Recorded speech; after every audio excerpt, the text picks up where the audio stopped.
Hello friends, welcome to kusuma kitchen. ఈరోజు మన కిచెన్లో చూపించబోయే రెసిపీ అండి చుక్క కూర ఉల్లికారం చూపించబోతున్నాను. ఆకుకూరలు తినని వారికి ఇలా ఉల్లికారం చేసి పెట్టండి, మళ్ళీ మళ్ళీ అడిగి చేయించుకుంటారు. దీని రుచి చూస్తే మాత్రం వదిలిపెట్టరండి. ఈ ప్రాసెస్లో చేస్తే ఇంట్లో ప్రతి ఒక్కరూ నచ్చుతారు. దీనిలో కని కాదు, దానిలో కని కాదండి, అన్నిట్లోకి పర్ఫెక్ట్ రెసిపీ అని చెప్పచ్చు. చాలా త్వరగా సింపుల్గా అయిపోయే ఈ చుక్క కూర ఉల్లికారం ఎలా చేయాలి, ఏమేమి కావాలో చూడండి. వీడియో స్కిప్ చేయకుండా పూర్తిగా చూడండి. ఒక చుక్క కూర కట్ట తీసుకున్నానండి, 3 ఉల్లిపాయలు, 3 టమాటాలు పండిని తీసుకున్నానండి.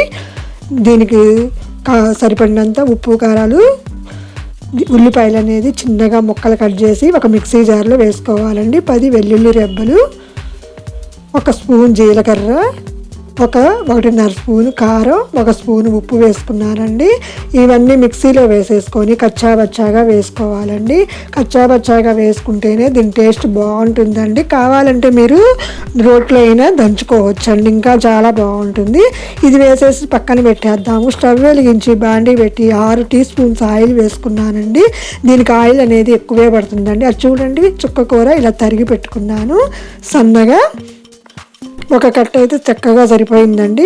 ఇది పక్కన పెట్టేసి ఆయిల్ హీట్ అయిన తర్వాత ఆవాలు, మినప్పప్పు, పచ్చిపప్పు, జీలకర్ర వేసేసి ఫ్రై అయిపోయిన తర్వాత ఎండుమిర్చి, కరివేపాకు వేసుకోవాలండి. బ్రౌన్ కలర్ వచ్చేటట్లు లో ఫ్లేమ్లో పెట్టుకొని ఫ్రై చేసుకోవాలండి. ఇది రైస్లోకే కాదండి, చపాతీ, నాన్స్, పుల్కా, రోటీలకు కూడా చాలా అంటే చాలా బాగుంటుందండి. పోపు దినుసులు కూడా ఇలా ఫ్రై అయిపోయినాయి. ఇప్పుడు మనం మిక్సీలో వేసేసుకున్న ఉల్లికారాన్ని దీనిలో వేసేసుకోవాలండి. ఆయిల్ అనేది పీల్చేదాకా ఫ్రై చేసుకోవాలండి. ఎంత బాగా ఫ్రై చేస్తే అంత బాగుంటుందండి. ఉల్లికారం అనేది టేస్ట్ పచ్చివాసన వచ్చిందంటే మాత్రం దీని టేస్ట్ మారిపోతుందండి. చూడండి, లో టు మీడియంలో పెట్టుకొని ఇలా ఆయిల్లో మిక్స్ చేస్తూ కలుపుకోవాలి. చూడండి, ఆయిల్ అంతా కూడా పీల్చేసేసి పైకి తేలింది చూసారా. ఇలాగుంటే సరిపోతుంది. టమాటాలు 3 తీసుకొని పండిని తీసుకోవాలండి. 3 చిన్న చిన్న ముక్కలుగా కట్ చేసి కొంచెం పసుపు వేసేసి మిక్స్ చేసుకోవాలండి. చూడండి ఎలా మిక్స్ చేస్తున్నానో. ఇది చుక్క కూర ఇలా తరిగి పెట్టుకున్నానండి. ఇది కూడా దీనిలో ఇలా యాడ్ చేసుకోవాలండి. ఈ ఉల్లికారంతో తిన్నారంటే 2 తినే చపాతీలు 4 వరకు తింటారండి. అంత టేస్టీగా ఉంటుందండి ఉల్లికారం.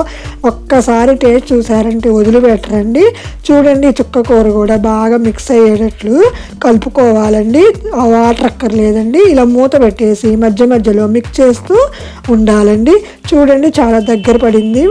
వాటర్ అంతా రిలీజ్ అయిపోయాయి. ఈ స్టేజ్లో ఉంటే చాలండి. చాలా త్వరగా సింపుల్గా అయిపోతుందండి ఈ రెసిపీ అనేది. ఇలా మిక్స్ చేస్తూ ఉంటే చాలు.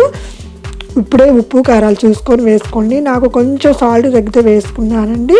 కరెక్ట్గా సరిపోయినాయండి వేసిన ఇంగ్రీడియంట్స్ అంతా. 1 స్పూన్ ధనియాల పౌడర్ వేసుకున్నానండి. చివరిలో కావాలంటే కొత్తిమీరతో గార్నిష్ చేసుకోవచ్చండి. నేనైతే వేయలేదు. ఇదంతా మిక్స్ చేసి డిష్ అవుట్ చేసుకోవటమేనండి. చాలా త్వరగా అయిపోయే రెసిపీ అని చెప్పచ్చండి. ఈ వీడియో మీకు నచ్చినట్లయితే లైక్ చేయండి, కమెంట్ చేయండి, సబ్స్క్రైబ్ చేసుకోండి. మరెన్నో వీడియోల కోసం పక్కనున్న బెల్ బటన్ ప్రెస్ చేయండి. Thank you for watching.